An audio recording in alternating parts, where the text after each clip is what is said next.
Halo co-friends, pada soal kali ini kita diminta untuk menentukan di antara campuran berikut ini yang akan membentuk larutan penyangga adalah. Sebelumnya kita harus mengetahui dahulu mengenai larutan penyangga dan bagaimana cara pembuatan larutan penyangga. Larutan penyangga disebut juga dengan larutan buffer atau dapar adalah suatu sistem larutan yang dapat mempertahankan nilai pH larutan agar tidak terjadi perubahan pH yang berarti oleh karena penambahan asam atau basa maupun pengenceran. Larutan penyangga dapat mempertahankan nilai pH karena larutan tersebut memuat komponen asam yang dapat menahan kenaikan pH berlebih dan komponen basa yang dapat menahan penurunan pH berlebih. Terdapat dua jenis larutan penyangga, yakni yang pertama adalah larutan penyangga asam yang merupakan larutan yang mengandung asam lemah dan basa konjugasinya. Yang kedua adalah larutan penyangga basa, yakni merupakan larutan yang mengandung basa lemah dan asam konjugasinya. Berikut adalah cara dari pembuatan larutan penyangga. Yang pertama adalah penyangga asam, dapat dibuat dengan cara mencampurkan asam lemah dan basa konjugasinya yang dapat berasal dari garamnya, atau dapat dibuat dengan cara mencampurkan asam lemah berlebih atau bersisa dengan basa kuat. Kemudian untuk larutan penyangga basa dapat dibuat dengan cara mencampurkan basa lemah dan asam konjugasinya yang dapat berasal dari garamnya atau mencampurkan basa lemah berlebih atau bersisa dengan asam kuat. Berdasarkan konsep cara pembuatan larutan penyangga, sehingga kita dapat menentukan campuran berikut yang akan membentuk larutan penyangga. A adalah campuran antara 100 ml NaOH 0,1 molar, di mana NaOH termasuk basa kuat, dicampur dengan 100 ml HCl 0,1 molar, di mana HCl termasuk asam kuat. Di mana campuran antara basa kuat dan asam kuat tidak dapat membentuk larutan penyangga, sehingga jawaban A adalah salah. B adalah campuran antara 100 ml NH3 0,1 molar yang termasuk basa lemah dan 100 ml HCl 0,1 molar yang termasuk asam kuat. Campuran berikut dapat membentuk larutan penyangga apabila basa lemah NH3-nya berlebih atau bersisa. Reaksi yang terjadi antara NH3 dan HCl adalah seperti berikut, di mana NH3 ketika direaksikan dengan HCl akan membentuk garam, yakni garam NH4Cl. Sebelumnya kita harus menentukan mol mula-mula dari NH3 dan HCl, di mana mol dari NH3 diperoleh dari molaritas dikali volume, yakni 0,1 molar dikali volumenya 100 ml, diperoleh mol mula-mula dari NH3 adalah sama dengan 10 milimol. Kemudian mol dari HCl juga diperoleh dari molaritas dikali volume, yakni sama dengan 0,1 molar dikali 100, maka mol mula-mula dari HCl juga sebesar 10 milimol. Sehingga mol mula-mula dari NH3 dan HCl sama-sama 10 milimol. Berikutnya adalah kita harus menentukan pereaksi pembatas, di mana pereaksi pembatas merupakan pereaksi yang lebih dahulu habis bereaksi. Pereaksi pembatas sendiri dapat diperoleh dari hasil terkecil dari mol yang dibagi dengan koefisien. Pada NH3, mol mula-mulanya adalah 10 milimol dibagi koefisiennya 1, maka pada NH3 diperoleh sama dengan 10 milimol. Pada HCl, molnya adalah 10 milimol dibagi koefisiennya 1, juga diperoleh sama dengan 10 milimol.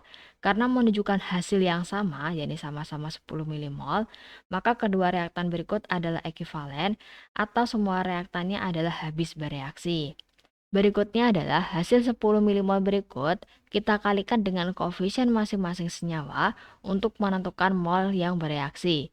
Di mana karena koefisien dari masing-masing senyawa berikut adalah 1, maka mol yang bereaksi dari NH3, HCl, dan NH4Cl adalah sama-sama 10 milimol. Sehingga pada akhir reaksi akan diperoleh NH3 dan HCl habis bereaksi, serta akan terbentuk garam NH4Cl sebesar 10 milimol. Dari hasil campuran berikut, ternyata tidak tersisa basa lemah NH3, maka campuran berikut tidak akan terbentuk larutan penyangga. Sehingga jawaban B adalah salah. Berikutnya C adalah campuran antara 100 ml NH3 0,1 molar yang merupakan basa lemah dicampur dengan 100 ml CH3COOH 0,1 molar yang merupakan asam lemah. Campuran berikut dapat membentuk larutan penyangga apabila basa lemah NH3-nya bersisa atau asam lemah CH3COOH-nya bersisa. Reaksi yang terjadi antara NH3 dengan CH3COOH adalah seperti berikut, yakni NH3 ketika direaksikan dengan CH3COOH akan terbentuk garam CH3COONH4. Sebelumnya, kita harus menentukan mol mula-mula dari NH3 dan CH3COOH, di mana mol dari NH3 diperoleh dari molaritas dikali volume, di mana molaritasnya diketahui 0,1 molar dikali volumenya 100 ml, maka mol dari NH3 adalah sama dengan 10 milimol. Berikutnya, mol dari CH3COOH juga diperoleh dari molaritas dikali volume, yakni 0,1 dikali 100, maka diperoleh mol mula-mula dari CH3COOH adalah sebesar 10 milimol. Sehingga mol mula-mula dari NH3 dan CH3COOH sama-sama 10 milimol. Berikutnya adalah kita dapat menentukan pereaksi pembatas. Pada NH3, molnya adalah 10 milimol, dibagi koefisiennya 1, maka diperoleh hasil 10 milimol. Pada CH3COOH, molnya adalah 10 milimol dibagi koefisiennya 1, sehingga juga diperoleh hasil 10 milimol. Karena menunjukkan hasil yang sama, yakni sama-sama 10 milimol, sehingga kedua reaktan berikut adalah ekivalen atau semua reaktannya habis bereaksi. Kemudian, hasil 10 milimol berikut dapat kita kalikan dengan koefisien masing-masing senyawa untuk menentukan mol yang bereaksi. Di mana karena koefisien dari semua senyawa berikut adalah sama-sama 1, maka mol yang bereaksi dari NH3, CH3COOH, dan CH3COONH4 adalah sama-sama 10 milimol. Sehingga pada akhir reaksi akan diperoleh NH3 dan CH3COOH sama-sama habis bereaksi dan akan terbentuk garam CH3COONH4 sebesar 10 milimol. Dari hasil campuran berikut, tidak tersisa basa lemah maupun asam lemah, sehingga campuran berikut tidak akan terbentuk larutan penyangga. Sehingga jawaban C juga salah. D adalah campuran antara 50 ml NaOH 0,1 molar yang merupakan basa kuat dengan 50 ml CH3COOH 0,1 molar yang merupakan asam lemah. Campuran berikut dapat membentuk larutan penyangga apabila asam lemah CH3COOH-nya adalah berlebih atau bersisa. Reaksi yang terjadi antara NaOH dengan CH3COOH adalah seperti berikut, yakni NaOH ketika direaksikan dengan CH3COOH akan membentuk garam CH3COONA plus H2O. Sebelumnya kita harus menentukan terlebih dahulu mol mula-mula dari NaOH dan CH3COOH. Mol NaOH diperoleh dari molaritas dikali volume, yakni sama dengan 0,1 molar dikali volumenya 50 ml, maka mol dari NaOH adalah sebesar 5 milimol. Kemudian mol dari CH3COOH juga diperoleh dari molaritas dikali volume, yakni 0,1 molar dikali volumenya 50 ml, maka diperoleh mol dari CH3COOH sebesar 5 milimol. Sehingga mol mula-mula dari NaOH dan CH3COOH masing-masing adalah sebesar 5 milimol. Berikutnya adalah kita dapat menentukan pereaksi pembatas. Pada NaOH, molnya adalah 5 milimol dibagi koefisiennya 1 diperoleh sama dengan 5 milimol. Pada CH3COOH sama dengan mol mula-mulanya 5 milimol dibagi koefisiennya 1, maka diperoleh hasil yakni 5 milimol. Karena keduanya menunjukkan hasil yang sama, yakni sama-sama 5 milimol, maka kedua reaktan berikut adalah ekivalen atau semua reaktannya habis bereaksi. Hasil 5 milimol berikut kita kalikan dengan koefisien masing-masing senyawa untuk menentukan mol yang bereaksi.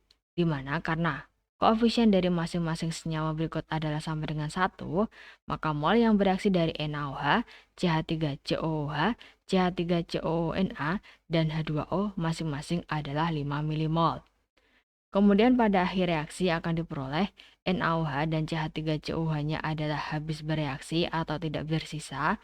Kemudian akan terbentuk garam CH3COONA dan air masing-masing adalah 5 milimol. Dari campuran berikut terlihat bahwa tidak tersisa asam lemah CH3COOH, maka campuran berikut tidak akan terbentuk larutan penyangga, sehingga jawaban D adalah salah. Terakhir, E adalah campuran antara 50 ml Na2CO3 0,1 molar, di mana Na2CO3 berikut termasuk suatu garam, dicampur dengan 50 ml NaHCO3 0,1 molar, di mana NaHCO3 juga termasuk suatu garam. Karena merupakan campuran garam dengan garam, maka untuk menentukan apakah dari campuran tersebut terbentuk larutan penyangga atau tidak, bisa ditinjau dari komponen yang terkandung dalam garam tersebut. Garam Na2CO3 dapat terionisasi menghasilkan 2Na+ dan ion CO3 2-.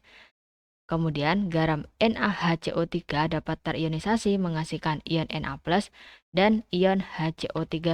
Ion HCO3- dalam NaHCO3 tersebut termasuk larutan asam lemah, dan CO3 2- dalam garam Na2CO3 berikut adalah basa konjugasi dari HCO3-, di mana reaksi yang menunjukkan hubungan antara asam lemah dengan basa konjugasinya adalah seperti berikut. Karena campuran berikut terdiri dari asam lemah dan basa konjugasinya, sehingga campuran tersebut dapat membentuk larutan penyangga, yakni larutan penyangga asam. Sehingga jawaban E adalah benar. Sehingga kesimpulannya adalah campuran berikut yang akan membentuk larutan penyangga adalah E. Oke, sampai jumpa di soal berikutnya.